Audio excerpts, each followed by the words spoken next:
আজকে আমি মাধ্যমিকের খুব গুরুত্বপূর্ণ একটা চ্যাপ্টার বায়ুমণ্ডল, এই চ্যাপ্টারের মান 2-এর গুরুত্বপূর্ণ কিছু প্রশ্ন এবং তার উত্তর নিয়ে আলোচনা করব। তোমরা সবাই খাতা এবং পেন রেডি রাখবে এবং উত্তরগুলো লিখে নিতে পারো। প্রথম প্রশ্ন, বায়ুমণ্ডল কাকে বলে? মনে রাখবে, মান 2-এর প্রশ্ন লিখতে গেলে অবশ্যই সংজ্ঞা, বৈশিষ্ট্য এবং উদাহরণ, এবং পারলে সাথে তোমরা চিত্রটা যদি অ্যাড করতে পারো সেক্ষেত্রে তোমাদের নাম্বারটা ভালো হয়। এটা অ্যাড করলে তাহলে 2-এর মধ্যে 2 সম্পূর্ণ নাম্বার পাওয়া যায়। আমি যেটা বায়ুমণ্ডল কাকে বলে যে সংজ্ঞাটা বললাম, এখানে প্রথমে পয়েন্ট করবে ধারণা। লিখবে, পৃথিবীর মাধ্যাকর্ষণ শক্তির টানে ভূপৃষ্ঠ থেকে প্রায় 10,000 কিমি উচ্চতা পর্যন্ত বিস্তৃত যে অদৃশ্য গ্যাসীয় আবরণ পৃথিবীকে বেষ্টন করে আছে, সেই গ্যাসীয় আবরণকে বলা হয় বায়ুমণ্ডল। এবার উপাদানগুলো লিখবে। বায়ুমণ্ডল কী কী উপাদান দ্বারা গঠিত, উপাদান একটা পয়েন্ট হবে।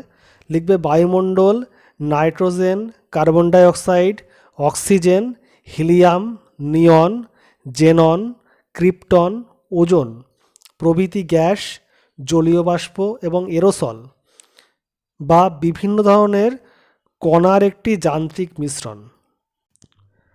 পরের প্রশ্ন, ট্রপোপজ কাকে বলে? তো আমরা জানি যে বায়ুমণ্ডলের একেবারে নিচের স্তরের নাম হচ্ছে ট্রপোস্ফিয়ার, এবং ট্রপোস্ফিয়ারের ঊর্ধ্বসীমায় অবস্থিত কি ট্রপোপজ। প্রথমে তোমরা সংজ্ঞা লিখবে। বায়ুমণ্ডলের একেবারে নিচের স্তরের নাম ট্রপোস্ফিয়ার। এই স্তরের ঊর্ধ্বসীমায় একটা ব্র্যাকেট দেবে, ওখানে লিখবে নিরক্ষরেখার ওপর প্রায় 16 থেকে 18 কিমি উচ্চতায় এবং মেরু অঞ্চলের ওপর প্রায় 8 থেকে 9 কিমি উচ্চতায়। ব্র্যাকেট শেষ।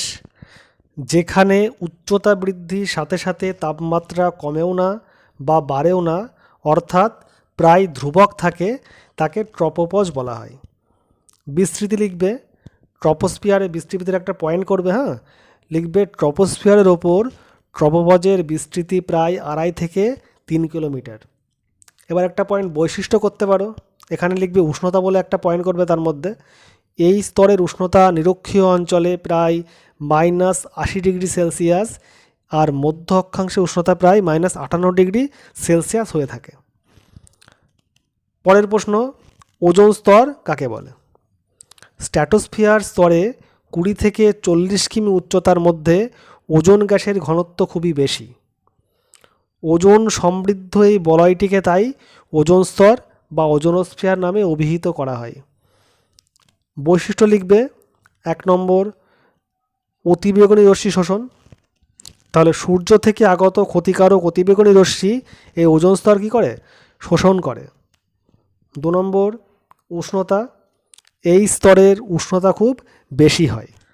পরের প্রশ্ন, হোমোস্ফিয়ার বা সমমণ্ডল কাকে বলে? প্রথমে পয়েন্ট করবে সংজ্ঞা। ইংরেজি শব্দ হোমোস্ফিয়ারের বাংলা প্রতিশব্দ সমমণ্ডল। ভূপৃষ্ঠ থেকে ওপরের দিকে প্রায় 90 কিমি পর্যন্ত বায়ুমণ্ডলের যে স্তরে বিভিন্ন উপাদান প্রায় সম অনুপাতে থাকে, সেই স্তরকে সমমণ্ডল বলা হয়। বৈশিষ্ট্য লিখবে পয়েন্টে। বায়ুমণ্ডলের প্রায় 99% গ্যাসীয় উপাদান এই স্তরে থাকে। 2 নম্বর, এই স্তরে nitrogen, oxygen, carbon dioxide, argon, helium প্রভৃতি গ্যাসের অনুপাত প্রায় একই ধরনের থাকে। পরের প্রশ্ন, বিষমমণ্ডল কাকে বলে? সংজ্ঞা প্রথমে পয়েন্ট করবে। ইংরেজি শব্দ হেটেরোস্ফিয়ারের বাংলা প্রতিশব্দ বিষমমণ্ডল। হোমোস্ফিয়ারের পর থেকে বায়ুমণ্ডলের পরবর্তী অংশে, ব্র্যাকেটে লিখবে 90 কিমি থেকে প্রায় 10,000 কিমি পর্যন্ত, ব্র্যাকেট শেষ, গ্যাসীয় উপাদানসমূহের অনুপাত সমান থাকে না, তাই এই অংশকে হেটেরোস্ফিয়ার বা বিষমমণ্ডল বলা হয়। উপবিভাগ বলে একটা পয়েন্ট করবে হেটেরোস্ফিয়ারের মধ্যে। ওখানে লিখবে যে এই স্তরটিকে 4টি উপবিভাগে ভাগ করা যায়। 1 নম্বর, আণবিক নাইট্রোজেন স্তর। 2 নম্বর, পারমাণবিক অক্সিজেন স্তর। 3 নম্বর, হিলিয়াম স্তর এবং 4 নম্বর, হাইড্রোজেন স্তর। পরের প্রশ্ন, আয়নোস্ফিয়ার বলতে কি বোঝো? লিখবে, থার্মোস্ফিয়ারের নিচের অংশকে আয়নোস্ফিয়ার বলা হয়। এবার বৈশিষ্ট্য পয়েন্ট করবে। প্রথমটা ধারণা একটা পয়েন্ট হলো। পরের পয়েন্ট লিখবে বৈশিষ্ট্য। বৈশিষ্ট্যের মধ্যে 1 নম্বর হবে তড়িৎগ্রস্ত কণার উপস্থিতি। কি বললাম? তড়িৎগ্রস্ত কণার উপস্থিতি। লিখবে ওখানে অসংখ্য ধনাত্মক ও ঋণাত্মক তড়িৎগ্রস্ত কণা বা আয়ন থাকায় এই স্তরকে কি বলা হয়? আয়নোস্ফিয়ার বলা হয়। 2 নম্বর লিখবে মেরুজ্যোতি। মেরুজ্যোতি বা মেরুপ্রভা এই বায়ুস্তরেই দেখা যায়। পরের প্রশ্ন, উষ্ণতা হ্রাসের স্বাভাবিক হার কাকে বলে? উত্তর লিখবে সূর্যতাপে প্রথমে ভূপৃষ্ঠ উষ্ণ হয় এবং তারপর ওই ভূপৃষ্ঠ থেকে বিকীর্ণ তাপে বায়ুমণ্ডল উষ্ণ হয়।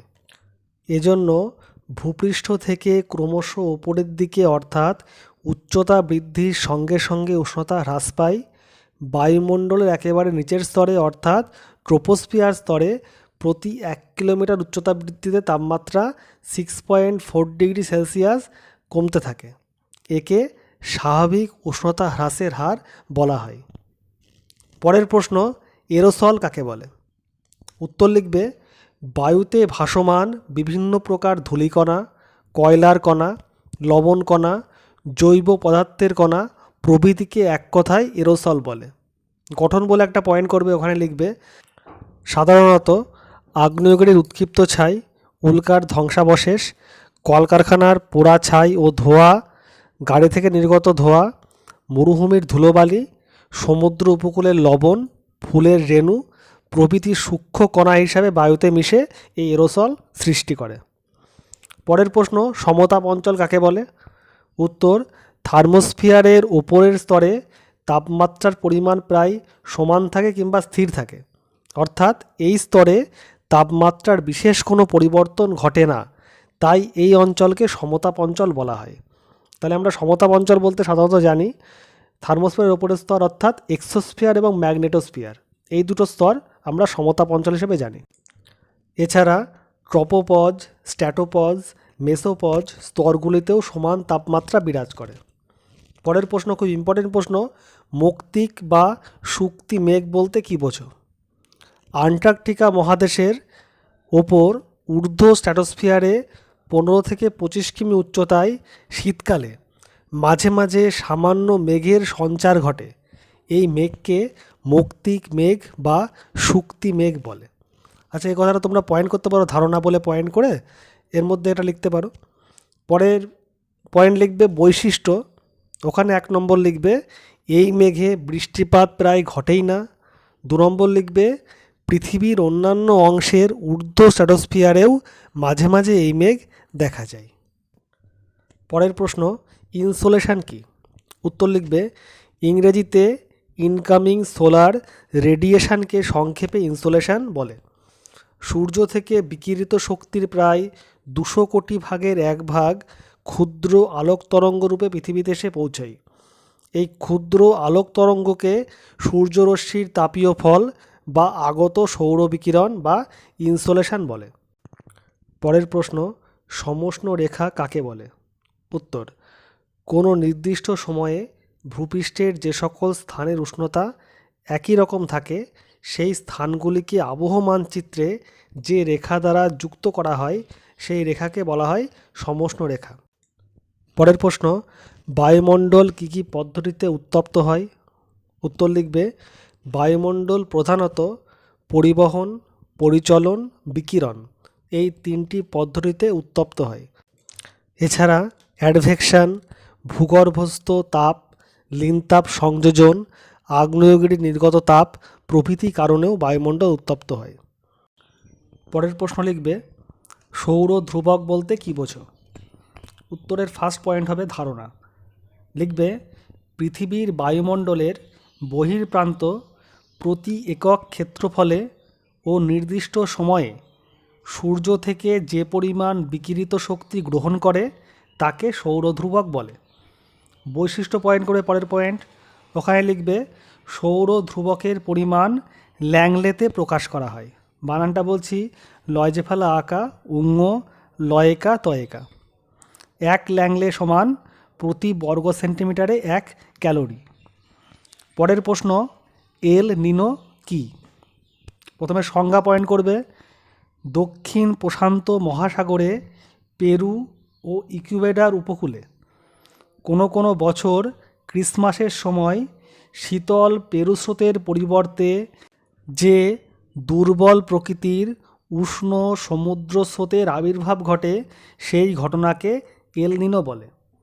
বৈশিষ্ট্য পয়েন্ট করবে, লিখবে এল নিনোর প্রভাবে পৃথিবীর বিভিন্ন অংশের আবহাওয়ায় অস্বাভাবিক গোলযোগ দেখা যায়। পরের প্রশ্ন, সৌর কলঙ্ক কী? সংজ্ঞা লিখবে সূর্য একটি জ্বলন্ত গ্যাসীয় পিণ্ড। পৃথিবী থেকে মাঝে মাঝে এই সূর্যপৃষ্ঠে কিছু কালো দাগ দেখা যায়, সেই কালো দাগগুলিকেই বলে সৌর কলঙ্ক।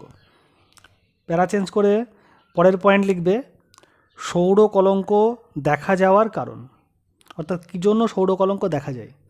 লিখবে সূর্যের অভ্যন্তরের উষ্ণতা প্রায় 1.5 কোটি ডিগ্রি সেলসিয়াস এবং পৃষ্ঠদেশের উষ্ণতা প্রায় 6000 ডিগ্রি সেলসিয়াস। এজন্য ওই প্রচণ্ড উত্তপ্ত অভ্যন্তর থেকে অনবরত উত্তপ্ত গ্যাসের স্রোত বাইরের দিকে প্রবাহিত হচ্ছে। এর মধ্যে যে সমস্ত জায়গায় সূর্যের চুম্বকীয় ক্ষেত্র খুব শক্তিশালী হয়ে ওঠে সেখানে ওই বহির্মুখী উত্তপ্ত গ্যাসের স্রোত বাধা পায়, ফলে সেখানে উত্তাপ কিছুটা কমে যায় এবং ওই কম উত্তাপের জায়গাগুলি পৃথিবী থেকে কালো দেখায়, যাদের সৌরকলঙ্ক নামে অভিহিত করা হয়। পরের প্রশ্ন, তাপ বিষুবরেখা কাকে বলে? সংজ্ঞা পয়েন্ট করবে, লিখবে কোনো নির্দিষ্ট সময়ের প্রতিটি দ্রাঘিমা রেখায় প্রাপ্ত সর্বোচ্চ উষ্ণতাকে মানচিত্রে বসিয়ে যোগ করলে যে রেখার সৃষ্টি হয় সেই রেখাকে বলা হয় তাপ বিষুবরেখা। বৈশিষ্ট্য লিখবে যেহেতু নিরক্ষরেখা বরাবর উষ্ণতা সর্বাধিক, তাই তাপ বিষুবরেখা প্রায় নিরক্ষরেখা বরাবর প্রসারিত হয়। পরের প্রশ্ন, অ্যাডভেকশন কী? সংজ্ঞা পয়েন্ট করবে ভূপৃষ্ঠের সমান্তরালে অনুভূমিকভাবে বায়ুপ্রবাহের মাধ্যমে উষ্ণ অঞ্চল থেকে শীতল অঞ্চলের দিকে তাপ সঞ্চালিত হয়। এই পদ্ধতিটিকে অ্যাডভেকশন বলে। একইভাবে শীতল অঞ্চলের বায়ু উষ্ণ অঞ্চলে এলে সেই অঞ্চলের তাপমাত্রা কমে যায়। পরের পয়েন্ট করবে বৈশিষ্ট্য, লিখবে এই পদ্ধতির মাধ্যমে নিরক্ষীয় অঞ্চল থেকে মেরু অঞ্চলের দিকে তাপ পরিবাহিত হয়ে থাকে। পরের প্রশ্ন, জেট বায়ু কী? সংজ্ঞা পয়েন্ট করবে ঊর্ধ্ব ট্রপোস্ফিয়ারে পশ্চিম থেকে পূর্বে প্রবাহিত অত্যন্ত দ্রুতগতিসম্পন্ন সংকীর্ণ সর্পিলাকার বায়ুকে জেট বায়ু বলে। বৈশিষ্ট্য পয়েন্ট করবে, লিখবে এর গতিবেগ 100 থেকে 500 কিমি পার ঘন্টা। প্রকারভেদ একটা পয়েন্ট হবে, জেট বায়ু 3 প্রকারের, যথা 1 নম্বর মেরুদেশীয় জেট বায়ু, 2 নম্বর উপক্রান্তীয় জেট বায়ু এবং 3 নম্বর ক্রান্তীয় জেট বায়ু। পরের প্রশ্ন, ঘূর্ণবাতের চক্ষু কী? উত্তরে প্রথমে সংজ্ঞা পয়েন্ট করবে। সংজ্ঞায় লিখবে ক্রান্তীয় ঘূর্ণবাতের কেন্দ্রকে ঘূর্ণবাতের চক্ষু বলে। পরের পয়েন্ট হবে বৈশিষ্ট্য, তার মধ্যে 1 নম্বর হবে ঘূর্ণবাতের বাতাস। চক্ষুকে কেন্দ্র করে ঘূর্ণবাতের বাতাস ঘুরতে থাকে। 2 নম্বর পয়েন্ট ব্যাস। চক্ষুর ব্যাস সাধারণত 30 থেকে 65 কিমি পর্যন্ত হলেও ক্ষুদ্রাকৃতি চক্ষুর ব্যাস 20 কিমি হয়। 3 নম্বর পয়েন্ট আবহাওয়া। ঘূর্ণবাতে সর্বত্র ঝড় বৃষ্টিপাত হলেও চক্ষু স্থানটি শান্ত ও মেঘহীন হয়। এই ভিডিওটা তাদের জন্যই যারা বায়ুমণ্ডল চ্যাপ্টারের সম্পূর্ণ টেক্সট বইটা পড়ে নিয়েছে, কারণ মনে রাখবে যে টেক্সট বইটা না ভালো করে পড়লে তোমরা মান 2-এর প্রশ্ন খুব ভালো করে বুঝে পড়তে পারবে না। এখানে আমি মান 2-এর প্রশ্ন কী করে লিখলে সবথেকে ভালো নাম্বার পাওয়া যেতে পারে সেই প্রসেস এবং সেই লেখাগুলো বললাম। গুরুত্বপূর্ণ বিভিন্ন ভিডিও পেতে তোমরা অবশ্যই চ্যানেলের দিকে লক্ষ্য রাখবে। আজকে এইটুকুই।